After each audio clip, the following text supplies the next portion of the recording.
Las Vegas just had its worst tourism year since the pandemic. They are raising prices. June occupancy dropped nearly 15%. Strip gaming revenue fell for the first time in years. The three companies that dominate the Strip are sitting on billions in debt that comes due starting 2026. The warning signs for Vegas's worst year since 2008 are already here, buried in numbers the industry would rather you did not see.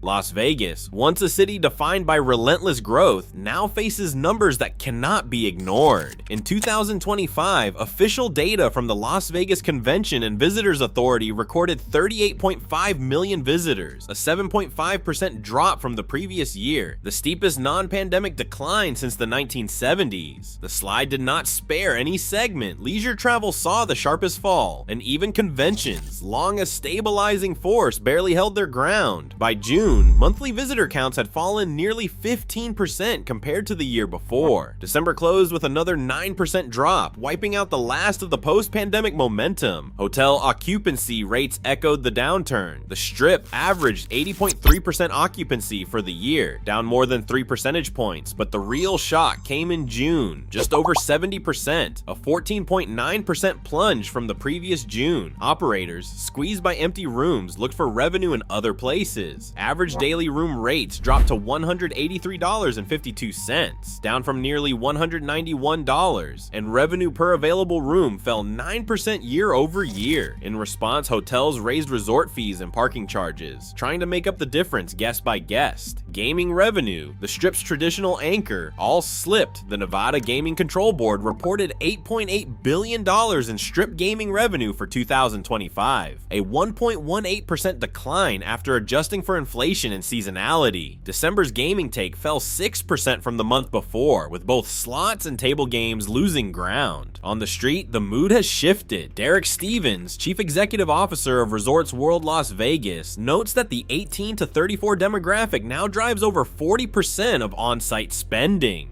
Concerts and festivals fill weekends, but rising fees and tougher competition for younger guests make midweek bookings a challenge. Meanwhile, bankruptcies among mid-tier hotels mount, and court dockets show a steady trickle of Chapter 11 filings. The cost of a basic stay now outpaces New York and Los Angeles, even as occupancy lags behind both. Beneath the surface calm of Las Vegas, the city's largest casino operators are quietly straining under the weight of their own debt. SEC filings and credit analyst notes paint a picture of balance sheets stretched thin, where even a modest slip in revenue could trigger cascading consequences. At Caesars Entertainment, debt is now a daily concern. In 2025, the company spent $2.3 billion just on interest payments. That was more than 15% of its entire EBITDA. Since 2022, Caesars stock has dropped by 52%, and nearly a third of its senior notes will mature between 2026 and 2028. The company's EBITDA to debt ratio stands at 4.2 times, technically above covenant requirements, but leaving little margin for error. If revenue falls, interest coverage could dip below the 2 times minimum, risking technical default and forcing asset sales or emergency negotiations. Penn Entertainment faces similar pressure. Depending on how you count its obligations, Penn's leverage ranges from 3.8 times net debt to EBITDA up to 8.7 times when including all leases and interest-bearing liabilities. In 2025, Penn's interest expense hit $1.1 billion. The company faces $2 billion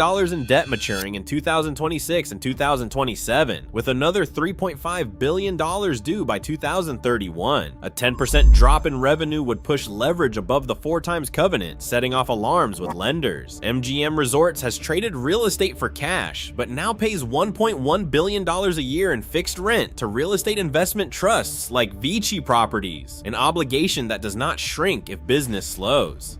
MGM's 2025 interest expense reached $2 billion, and about a third of its senior notes will need refinancing between 2026 and 2029. The company holds a $3.5 billion undrawn credit line, but a 20% revenue hit would bring interest coverage dangerously close to covenant limits. Credit analysts warn that the cluster of debt maturities from 2026 to 2028, paired with softening cash flows, leaves all three giants exposed. The numbers tell a story of fragility, echoing warnings from before the last financial crisis.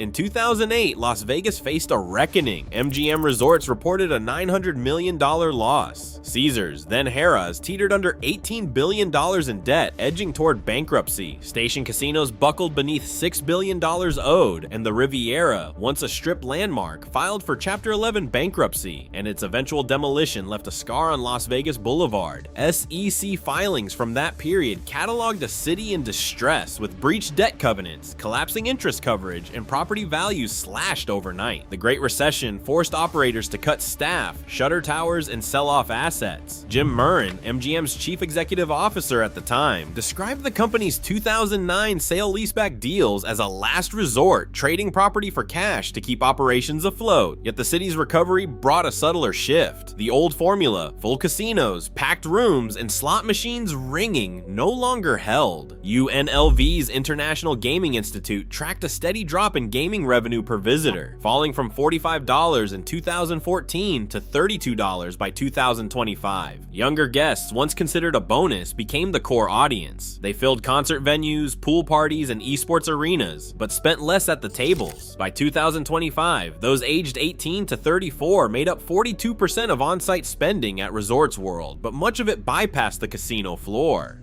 Despite declining per-visitor gaming spend, the city's largest operators leaned further into debt. By 2025, MGM, Caesars, and Penn carried over $45 billion in combined liabilities. Today, the balance sheets rely on complex leasebacks and financial maneuvers, not surging demand.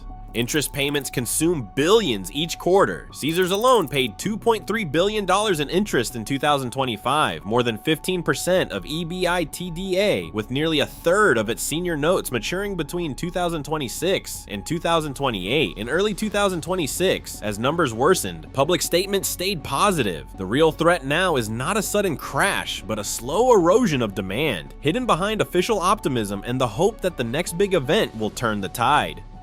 Forward-booked room nights for conventions in 2026 have reached 5.1 million, according to the Las Vegas Convention and Visitors Authority, the LVCVA. That is not just a rebound from pandemic lows, it is a 4% increase over the previous year, and 8% above the 2023 baseline. Exhibition space commitments are up 12%, with 12 major trade shows already locked in, including CES and the International Builders Show. On paper, the Strip's meeting halls are set for their busiest calendar in over a decade, and high-profile events like the Global Gaming Expo and World Travel Market are expected to fill hundreds of thousands of square feet. Industry analysts point to these contracts as evidence that Las Vegas remains indispensable for large-scale business gatherings. The LVCVA requires non-refundable deposits for every major booking, and organizers have doubled down on hybrid events that blend in-person and virtual attendance.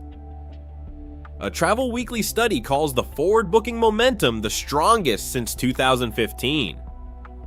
But the same report notes a disconnect.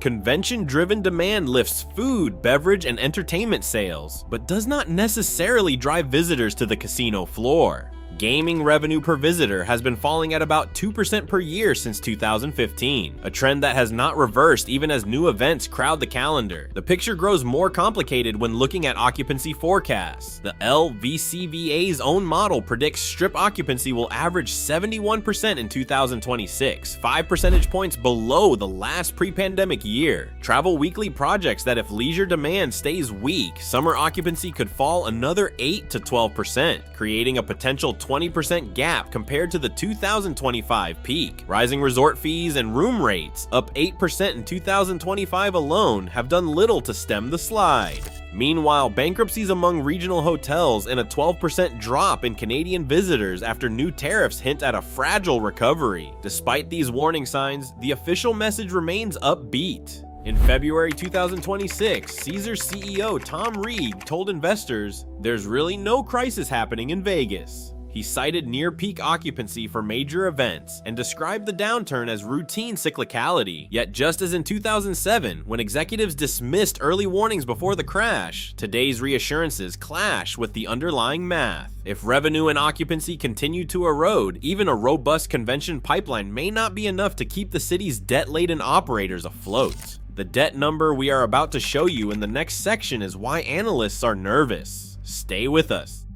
Today, Vegas's top executives say there is no crisis, but in 2007, those same words echoed across the Strip right before the collapse. The risk now is not just financial, it is indifference to unmistakable warning signs. In this city, denial has a price, and in 2026, the bill comes due.